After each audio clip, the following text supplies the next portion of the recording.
All right, as you guys know, I've coined a phrase. It's the la, ah. And what is that and why? People say, Ken, you should never drop the jaw too much, or Ken, it looks like your tongue does all these weird positions and so forth. Okay, I'm going to dispel some myths and some rumors and some things right here that's going to help you a lot. It is true that we do not want to hyperextend the jaw. That is true. Most people way underdo the jaw.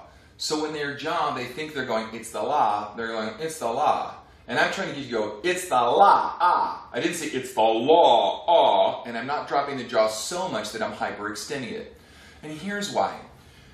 Many, I'd say probably 80 to 85% of the people I teach, I have over 3,000 students in my forums. I've got about, I don't know, close to 40,000 people doing the program, I believe, right now. And most people default to a raised larynx position, a raised laryngeal position. Say that 3 times fast. Anyway, so I've had to develop different techniques that take people from one transition to another in steps to get them to learn how to have correct laryngeal positions, correct pharyngeal positions, and so forth and so on. Now, a lot of what I teach, I got from my old days in bel canto. I've studied bel canto arpeggio for 30 years, okay? Though I love the mechanism, I love the support mechanism, I love the vowel mechanisms, I love all the things that bel canto has to offer, there's a lot of things it falls short on, especially for pop and rock singing. Let me explain. If I were to take you on as a student, and I was to, let's say you wanted to sing an aria, you would train for 4 years on vowels alone before I ever let you touch a piece of music. And in today's culture, in today's climate, people don't want to be told that they're going to have to train rigorously for 4 years before they're ever allowed to sing a song. In fact, it's just not tenable. I've developed some things that sort of fast track you on a way to getting there. And let me explain why they do that. There's nothing wrong with why they do that. They really want you to understand bel, meaning beautiful, canto, meaning singing. They really want you to understand the beauty of singing and the beauty of the vowel sounds. I do too. Now in bel canto, most of the vowel sounds are very dark and covered, very oscuro, very dark, okay? Now what we want, ideally, is chiaro oscuro, or brightness in the center of that warmth, okay? But even in bel canto, the sounds are so closed and so covered, and I'm going to get into vocal registrations in a minute, and different vocal types and so forth, and what bel canto sort of teaches in that, because I think it's important to understand different vocal registers. With this, it's the la, ah, this bright ah and ping of that ah is the only true sound that phenomenally grows the voice. The more air you add to the sound, the more you lose good chord closure, the more the chords themselves can become agitated, or usually do become agitated, and then there's this vicious cycle of trying to pull the chords even tighter, blow more air across the chord, and then eventually the chords become inflamed. And again, understand this. Understand sort of this whole cycle of this. When we have inflammation in the chord, and the chord becomes thick, the chord can't close and can't resonate, can't phonate in here. So what happens is we want to stretch the chord more, like a flamethrower, shove even more air across the chord just to be able to get the notes out. Whereas, if we come back and understand how true resonance works, where this bright ping is the only thing that really grows the voice, then we really understand that it's not forcing this sound, but allowing the sound to grow naturally. Now this is also true for distortion, guys. All you guys out there that want to go straight to, M shadows, or whoever your favorite distorted guy is you don't go straight into that kind of compression. It's something you have to grow and develop over time, just like resonance is something you have to grow and develop over time. No, we're not going to take 4 years on vowels. In fact, we could start singing in a month or two. In fact, I encourage that so you get the feeling of what it feels like in your throat. But let's go back to it's the la, ah, it's the la, ah. Now, if you look at my course, I show the back of my throat. What we do is we drop the tongue to the base of the jaw. We open up the jaw, ah, la, ah, like the doctor wants to see your tonsils in the back of the throat. Now, people say, well, wait a minute, Ken, I've seen some of your videos and I see your tongue sometimes protruding like a lizard out of your mouth. That's the third stage of good tongue relaxation response. You'll see often, if I'm on an AH vowel or if I'm in an AH vowel situation, then my tongue will stay flush to the base of the mandible, the base of my jaw. In fact, I'm so good at it that it actually concaves to the base of my jaw and it's not just flat. The more I can pull my tongue away from the back of the throat and create good open throat technique, the more space I can create in the back of the throat, the more freedom I have, and the more range I can get, the more relaxation response I can have, the more I can relax into resonance, good vibrato, and so forth, which we're going to also talk about.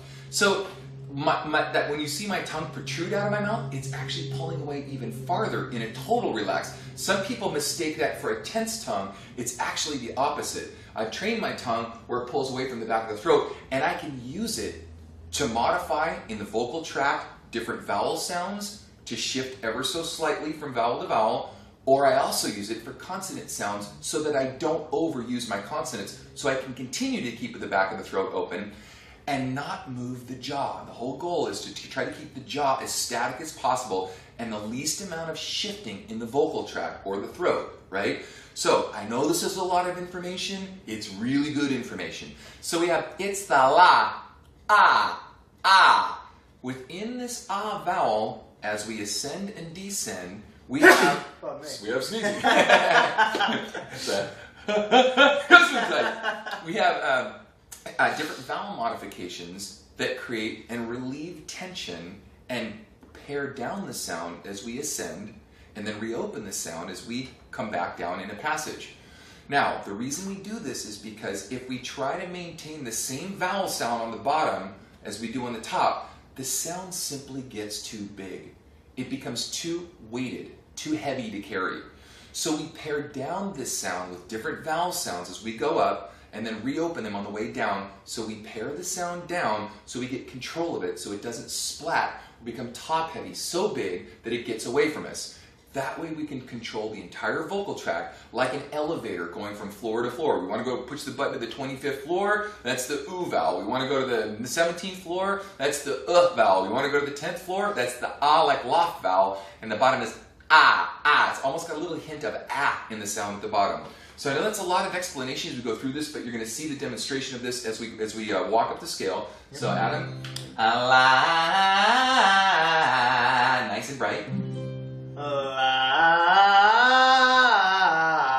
Now he did something right out of the gate called scooping. He went la, and we're not going to do that. We're going to use little boy voice. What is little boy voice? I don't want to sing like this. It's too hard to get rid of the weight from the bottom. So I'm going to go, I don't want to sing like this. La.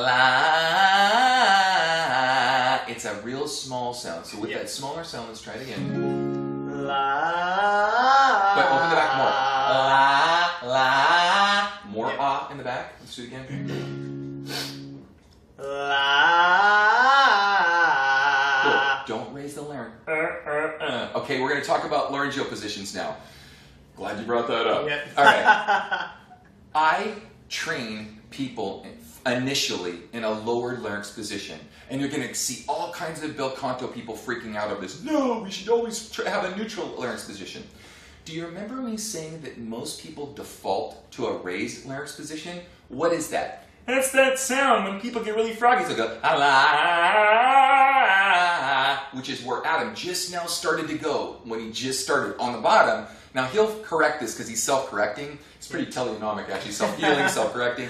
But anyway, so what I do is, like I showed you with the abdomen, where I train the lower part of the abdomen first and then I bring in the solar plexus, I do this with the larynx also in the initial stages for this reason.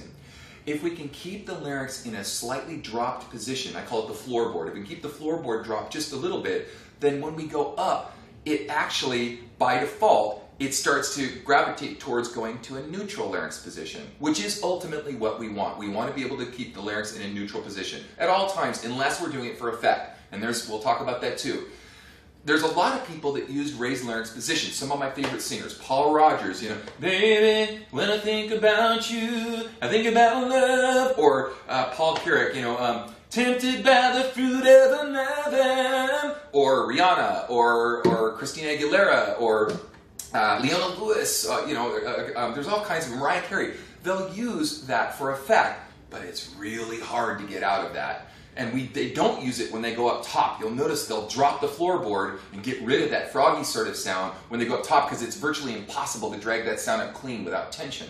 Okay, so when he went up, we literally start so that by default we can relax into a neutral position. We're going to drop the larynx even farther. Ah, really ah. It's the la ah. La. Even more, Adam, open. Ah, la. Open it more. La. Cool. Notice the ping. Now we're not, okay, one more thing. Now that vowel is correct, right? Think of it like a runway. We're going to hold course on the runway, and we're not going to veer off this runway. We're going to hold the course of the runway, and the only thing we're going to do is modify the vowels ever so subtly and ever so slightly. It will not feel contrived. It will not feel forced. It will feel natural. I will never ask you to do anything unnatural. I will only ask you to do things more natural. And I'm going to talk about unnatural things that people ask people to do, like singing the NG.